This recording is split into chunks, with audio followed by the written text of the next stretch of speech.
everyone, welcome to this week's Halton Hills housing update. So we are just not seeing any relief in terms of inventory. So looking at what happened last week, the good news is that Georgetown had 15 sales.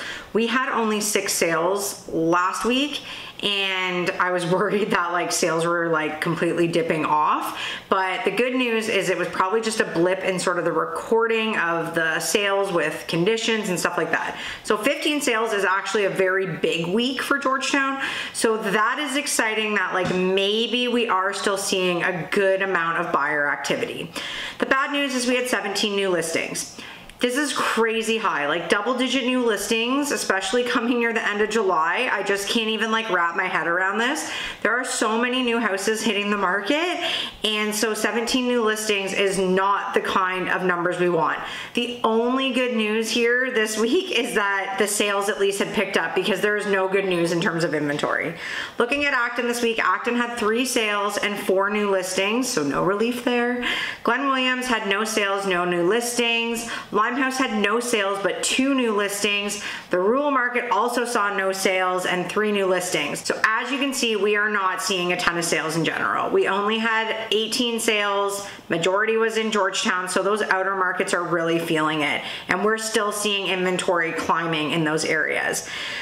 Another thing to note, we've sort of been talking about our $1 million+ price point in the sales. Last week, of the 18 that sold, only 5 of them were over $1 million. So we had a ton of them that sold under $1 million in sort of our busy pocket, but the majority of them were not over that $1 million mark, which we were seeing for a few weeks. So that's another interesting trend that could be shifting.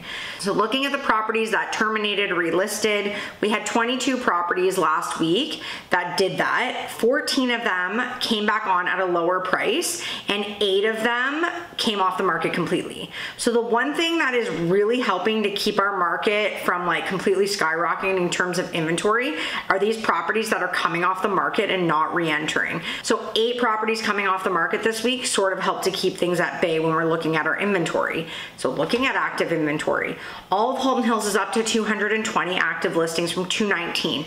So not a huge jump. Again, like those properties coming off are really helping to keep that number, you know, lower than it should be, but 220 is a massive number. It is only 12 off the highest we've ever seen. So for the middle of summer, we are not doing anything like I thought we might be doing, where, you know, listings slow down, buyers are still active, and our inventory starts to soften. We are literally in the opposite position.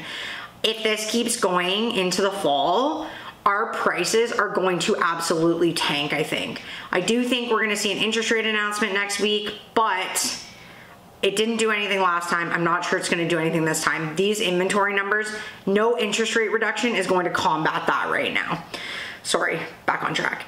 Looking at Georgetown this week, it's down slightly to 132 active listings from 133, and that only has to do with properties coming off the market. Looking at our price point, so under 800,000 is down from 13 to 19, and that was reflected in the fact that majority of our sales were under $1 million. Also to note, there are no properties between 700 and 800,000 right now. I think there are a bunch of properties in the lower 800s that we are gonna start to see come down to 799, but right now there's not a single property available between 7 and 800,000. So those 9 are actually all under 700. Interesting. 800 to $1 million remain the same at 31. We had a lot of new listings in that price point, but we also had quite a few sales. 1 to 1.5 million remain the same this week at 57. It's huge. If sales slow down there, like those sellers are in trouble. We're gonna start to really see those prices come down. 1.5 million plus was up this week from 32 to 35. That is a price point that is like totally dead in the water. We're like seeing one sale trickle in here and there, but like if you're over 1.5 million, like it's been the last few years, very hard to find a buyer who's willing to transact on your home. Looking at Acton this week, it remained the same at 32 active listings. Glen Williams remained the same at 6. Limehouse is up to 8 properties this week. That is a huge number for Limehouse. I mean, last week we saw 6, but prior to that, I think the highest we've ever really seen is 4. So 8 properties in Limehouse is like an indicator of the market. We are in a situation here. The rural market remained the same at 42. Again, those are a lot of the properties that terminate as well. So overall, The good news versus last week is we saw sales come back in Georgetown. Last week's sales, I was very concerned that we were seeing buyers completely stop. But the good news is that doesn't look to be the case. The bad news is just inventory. It's so insanely high. I don't know where this is gonna go.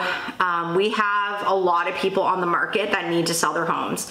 Whether it is divorces or people financially are getting tapped, or they are coming up on renewals and the rates are just gonna sink them and they're kind of being proactive on their finances.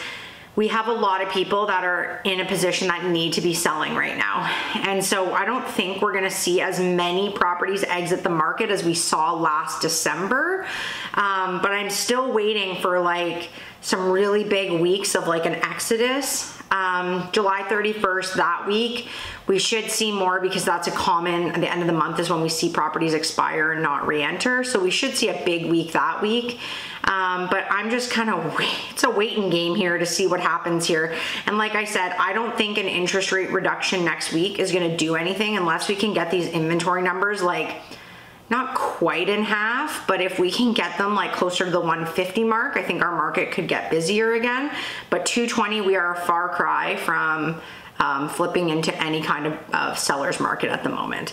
So I will be back next Tuesday. Have a great week, everyone.